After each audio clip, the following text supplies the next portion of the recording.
ان کی فوج میں کون لوگ ہیں؟ اس فوج میں 3000 بچے غوث اعظم کے مدرسے کے، 3000 بچے غوث اعظم کے مدرسے کے ہیں۔ اس فوج کا ایڈوائزر کون ہے؟ غوث اعظم کے خلیفہ اور مرید اس فوج کے ایڈوائزر ہے مشیر۔ یہ اللہ والوں کی جماعت سلطان صلاح الدین ایوبی کی قیادت میں جب چلی، پوری دنیا کی عیسائیت کی طاقت لگ گئی، ساری دنیا کی یہودیت کی طاقت لگ گئی، مسلمان کے قدم کو روک نہ سکے، آگے بڑھتے جا رہے ہیں، لاشیں گر رہی ہیں، خون کے فوارے فضاؤں میں اڑ رہے ہیں، زمین ظالموں کے خون سے لالازار ہو رہی ہے۔ جب پادریوں نے دیکھا عیسائی بے درے کپڑے مارے جا رہے ہیں، عیسائی پادری نے آرڈر کر دیا، اے عیسائی فوجو ٹھہر جاؤ، فوج ٹھہرے۔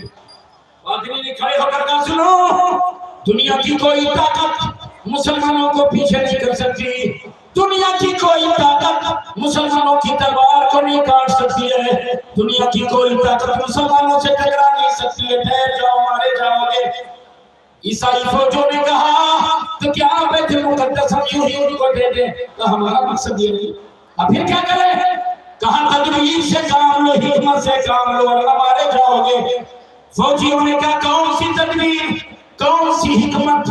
تب پادری نے کہا سنو، اے فوجیوں اپنی قوم میں بکھر جاؤ، تلاش کرو ایسی لڑکیوں کو جو لڑکیاں حسن میں بے مثال ہوں، تلاش کرو ایسی لڑکیوں کو جن لڑکیوں کو دیکھنے کے لیے ہماری قوم کے نوجوان ان کی گلیوں کی کھاد چھانٹتے ہو، ایسی فکرے حسن نوجوان لڑکیوں کو تلاش کر کے لاؤ۔ عیسائی فوج عیسائی گھروں میں گھس گئی، جتنی خوبصورت لڑکی تھی لا کر پادری کے سامنے کھڑا کر، پادری ایک زہریلی ہنسی ہنسا، اس کے بعد کہنے لگا عیسائی فوج دنیا کی کسی قوم کا نوجوان ان لڑکیوں کے حسن کو پار نہیں کر سکتا ہے۔ پادری کھڑا ہوا، اسپیچ دینے لگا، اے ہماری قوم کی بیٹیوں، یہ مسلمان ہیں، ان کے قدم بیت المقدس کی طرف بڑھ رہے ہیں، حسن کا ایسا جال بچھا دو کہ یہ مسلمان اپنا مقصد بھول جائیں۔ لڑکیوں نے کہا پادری آپ فکر مت کرو، یہ حسن نے بڑے بڑے قطبے کے تقوی کو توڑ دیا ہے، حسن کے جال میں جو پھنسا ہے اسے موت کے سوا کوئی چیز کبھی نصیب نہیں ہوئی، بس مجھے ایک موقع دے دو۔ الغرض پادری نے سمجھایا اگر کسی مسلم نوجوان نے تمہاری عزت لونی، فکر مت کرنا، جیسے ہی مرو گے جنت کا دروازہ معاذ اللہ تمہارے لیے کھلا رہے گا۔ اس طرح اسپیچ دیا۔ اب لڑکیوں کو جب اس نے اسپیچ دے دیا، تمام نصیحت کر دی، اب لڑکیاں مسلم نوجوانوں کے پاس طواف کرنے لگی، چکر لگانے لگی۔ اللہ کی عزت کی قسم تاریخ اسلام اٹھا لو، جو نگاہ مسلم نوجوانوں کی پڑ گئی، دوبارہ نگاہ اٹھا کر کبھی ان نوجوانوں نے نہیں دیکھا، لیکن احساس کر لیا عیسائی لڑکیاں حسن میں بے مثال مسلم نوجوان فوجیوں کا چکر لگا رہی ہے۔ انفارمیشن دے دیا سلطان صلاح الدین ایوبی، عیسائی لڑکیاں مسلم نوجوانوں کا چکر لگا رہی ہے، تمام تر خفیہ ایجنسی لگا دی گئی، تمام تر رپورٹ پہنچ گئی، یہ لڑکیاں مسلم نوجوان کو حسن کے جال میں پھنسانے آئی ہے، یہ لڑکیاں حسن کو بکھیر رہی ہے تاکہ ان کے حسن کے جال میں مسلم نوجوان پھنس جائے۔ آرڈر کر دیا گیا یہ لڑکیاں جہاں ملے انہیں گرفتار کر لو۔ دھڑپڑ شروع ہو گئی، بھاگا بھاگی شروع ہوئی، 5 لڑکیاں گرفتار کر کے لائی گئی۔ آرڈر ہو گیا انہیں زنجیروں میں جکڑ دو، زنجیروں میں جکڑ دی گئی۔ لڑکیوں کی دل کی دھڑکن بڑی تیز ہو گئی کیونکہ آج تک ان کو یہی پاٹ پڑھایا گیا، معاذ اللہ دنیا میں مسلم نوجوان ایسے ہیں جو بھیڑیے سے کم نہیں ہے۔ یہ مسلم نوجوان جب کسی عورت کو دیکھتی ہے، یہ نوجوان یہ ان کی عزت آبرو کو نوچ کھاتی ہے۔ یہ مسلم نوجوان بھیڑیا بھر جاتے ہیں اور اپنی عزت آبرو کو نوچ کھاتے ہیں۔ آج تک ان کو یہی سمجھایا گیا تھا دل کی دھڑکن تیز ہے، رات کی تاریکی آئے گی، یہ بھیڑیے ہم پر اٹیک کریں گے، ہمارے حسن کو پارا پارا کر دیں گے، ہمارے جسم کو پارا پارا کر دیں گے، عزت آبرو کی دھجی اڑا دیں گے۔ دل کی دھڑکن کے ساتھ شام ہو گئی، عشاء کی نماز ہو گئی۔ سلطان صلاح الدین ایوبی نے دیکھا 2 فوجی نوجوان کھڑے ہیں، ارشاد فرمایا اے اللہ کے غازیوں، اے رسول اللہ کے فرزانوں، تم دونوں کی ڈیوٹی ہے ان عیسائی لڑکیوں کی عزت آبرو کی نگہبانی کرو گے. دونوں نوجوانوں نے سمجھایا ٹھیک ہے. لڑکیوں کی دل کی دھڑکن تیز باتیں کرنے لگی. یہ دو نوجوان لگائے گئے ہیں, یہ ہماری عزت آبرو کو نوچ کر چلے جائیں گے, پھر 4-6 آئیں گے, وہ چلے جائیں گے, 10-20 آئیں گے, وہ چلے جائیں گے, 50-100 آئیں گے. پوری رات یہ بھیڑیاں بن کر ہماری عزت آبرو کو نوچ پائیں گے. یہ لڑکیوں کی سوچ. لیکن تاریخ اسلام اٹھاؤ, دونوں نوجوان تیر و تلوار سے لیس عیسائی لڑکیوں سے تیروں میں چکڑیاں, داہنی طرف ایک نوجوان, بائیں طرف ایک نوجوان چل رہے ہیں. زبان پر اللہ کی حمد ہے, زبان پر رب اعلیٰ کی ثنا ہے, زبان پر رب اعلیٰ کی کبریائی ہے. کبھی تصورات میں ڈوب کر الصلاۃ والسلام